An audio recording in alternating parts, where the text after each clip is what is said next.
everyone, it's Alyssa, and we all know that this month is the Criterion sale at Barnes & Noble, 50% off. If you haven't seen my first haul, I will link it up above. But I was really trying to think of ways to save money during this month because it is so difficult. Like a one-day flash sale, that's one thing. Like then I can just go in, I'll get like 5 movies. I know that's it. I'm not going back in.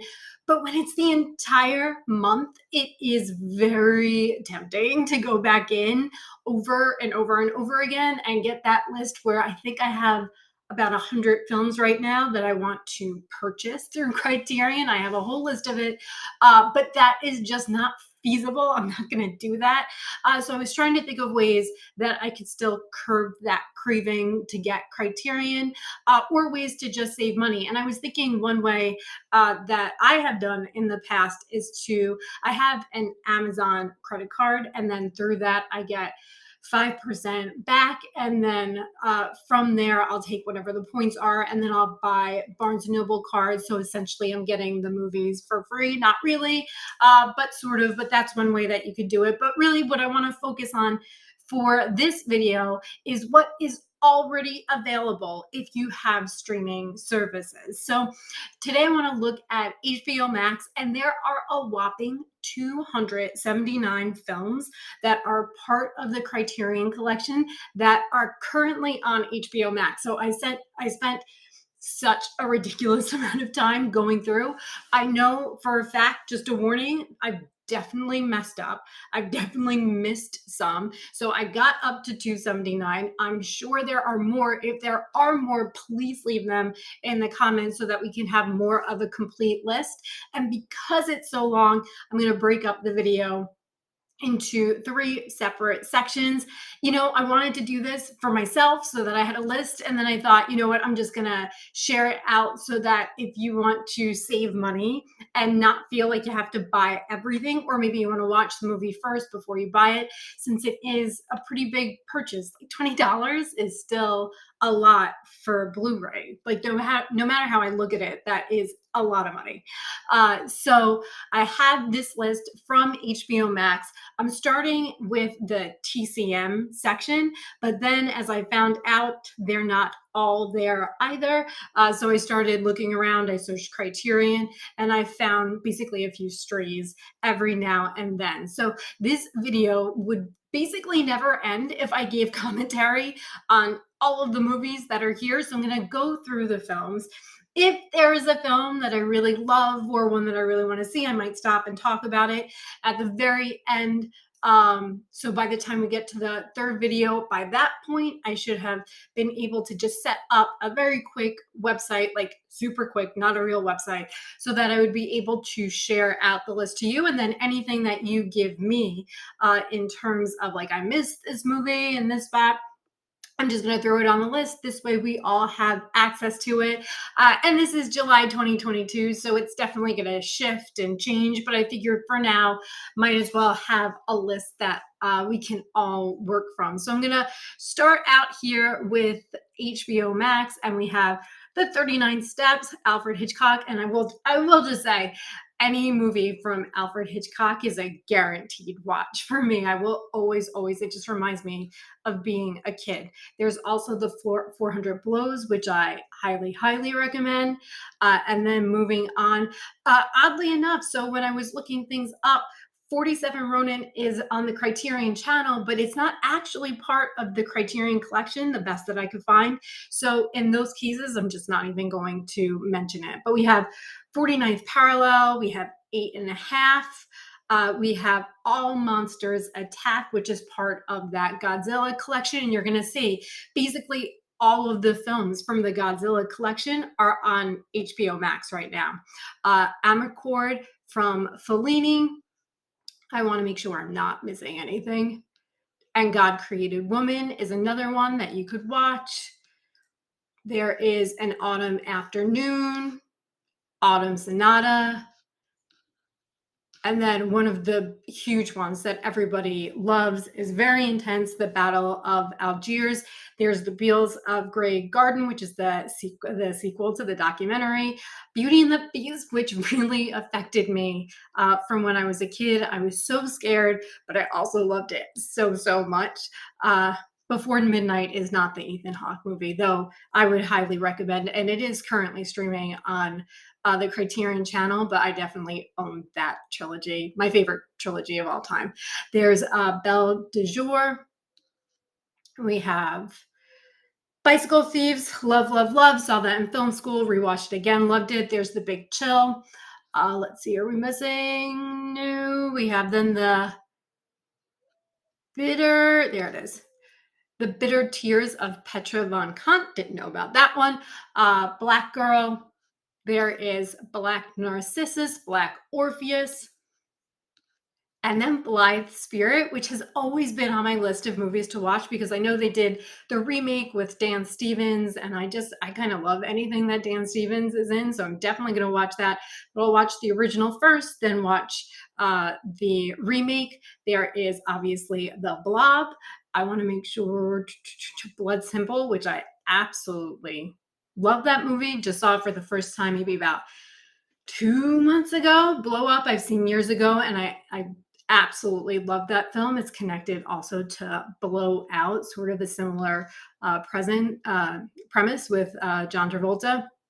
There is also Bottle Rocket, not my favorite of all of the Wes Anderson movies, but it is there if you would want to see it. And then we're going into Breathless, which is very clearly from a poster, one of my favorite films from the French New Wave. We also have Broadcast News. I've never seen that before. That is one of the ones that are very high on my list. The Brood from Cronenberg. I just rewatched Crash, I want to say like 2 weeks ago. So I definitely want to go in and see that. We have Brute Force, the Buena Vista Social Club. And moving on, we go all the way down to Carnival of Souls, which I just saw a few months ago. I loved this horror movie, this kind of low budget. It was exactly what I thought it was going to be. It was the ending I thought it was going to be, but it was really an awesome movie. I really recommend it. Then there is moving down quite a bit, Chimes at Midnight, Chungking Express, which has been on my list for the past 7 months. So I'm definitely getting to that one very, very soon. We have from there The Circus. I absolutely love Charlie Chaplin and Citizen Kane, City Lights, all of those.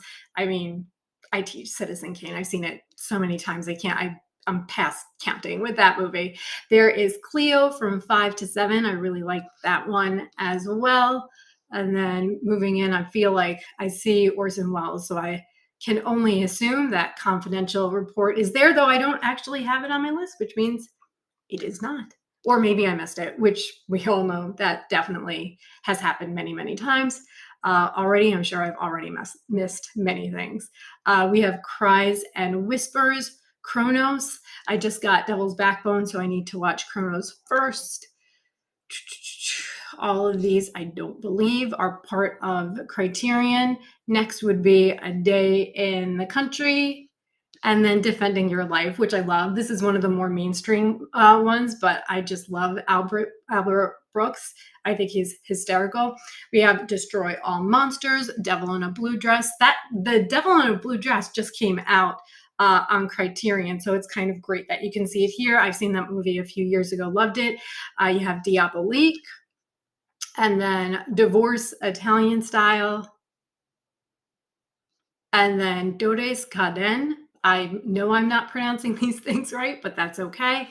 Just want to get the information out. There's Don't Look Back, and then Dragnet Girl, Dressed to Kill, which is the one that actually, I would say, one of the ones I'm most interested in watching because I've been watching a lot of De Palma, and him and the split diopter shots, that is just, I don't know why, and he overdoes it so much, but it's just one of my favorite things. We have Early Spring, Early Summer. Moving on, we have Emperor Jones.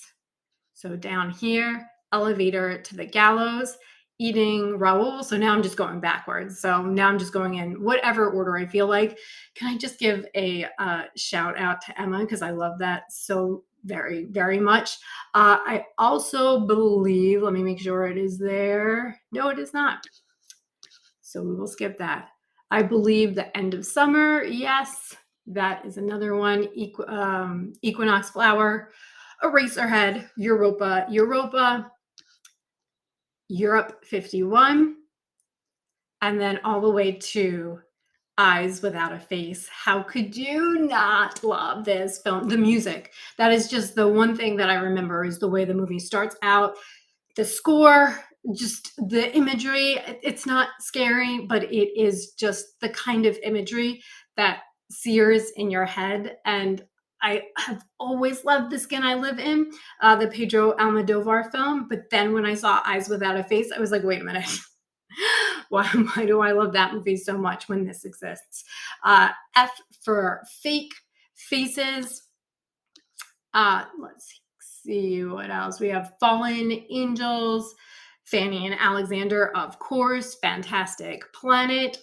Fatal Attraction is not on the list, though I did watch it the other day and enjoyed it quite a bit. The Fisher King, which I think is one of those really underrated Criterion films. The score, speaking of scores, is a little bit off. Sometimes I feel it's like a little bit dated, but the story is so great. Robin Williams is so great. Jeff Bridges, I mean, it's just highly recommend. Five Easy Pieces, of course, I recommend. Just watch The Flight of the Phoenix like 3 days ago because I made this list and I was like, wait, that just came out on Criterion and it was great. Great movie. I also love Jimmy Stewart. We have Floating Weeds, The Flowers of St. Francis. This, I tell you, it just goes on and on and on. For All Mankind, another Hitchcock, Foreign Correspondent, The Four Feathers, The Fox and His Friends. Moving on, we have The French Lieutenant's Woman. I was a little surprised by that Meryl Streep choice. I don't know. There's not that much Meryl Streep in the collection. The Freshman, which is the silent film and not actually this movie with Matthew Broderick and Marlon Brando, which I grew up on and loved so very much when I was a kid. We also have all the way down to G's. So it is Germany, Year Zero. And then from there, Ghidorah, the three-headed monster. So we have another Godzilla movie right there that you can choose from. I know Gimme Shelter, I'm pretty sure. Nope, I'm wrong. Then we have all the way, now it's all the Godzilla. So Godzilla, King of the Monsters, all of these are on the list. Then you even get both of the versions of the Gold Rush, so that there's the 1942, the one that actually has Charlie Chaplin speaking over it, which is interesting. It's even a little bit shorter than the 1925 version. I prefer the 25 version because I love his silent films, but it's really interesting to watch both. There is Good Morning. Let's make sure we catch up with the list. And then next I have Grand Budapest. Where is that? Right over here, which that is definitely getting a rewatch on the big screen because just love that movie. There's The Great Dictator, Great Expectations, Great Gardens, Hamlet. And then Happy Together is another one. Hard Dates Night. I learned so much. Like I learned so many films that maybe I had heard of or not heard of, but then seeing they were all here was kind of beyond amazing. So I was like, why am I actually spending all of this money when I already have HBO Max? Harlan, where'd it go? I think it's up here. Yes. So Harlan County, USA. Then we have Hearts and Minds down here. Henry V. The Hidden Fortress. Of course, High and Low. And then Hobson's Choice over here. The Honeymoon Killers, which is always makes me feel a little odd, that movie. Hoop Dreams, the 3-hour documentary, I've yet to see, but I remember when it came out and it just got the greatest reviews. And then we're going to stop here for right now. And what a perfect place to stop with House, one of the most bizarre films I've ever seen. I was part of a movie club, and one of my friends had picked that, and I was watching it and wondering, like, what am I actually watching? But I actually can't get the imagery out of my head. The piano, like the head bouncing around, the cats everywhere. I mean, it was an insane film that I think every single person just actually has to watch. So, thank you guys so much for watching. We will continue the list. I just didn't want it to be like hours long. I feel like that's just too much. So thank you so much. Please like and subscribe if you like this, and I will have that list coming. All right. Thank you so much. Bye.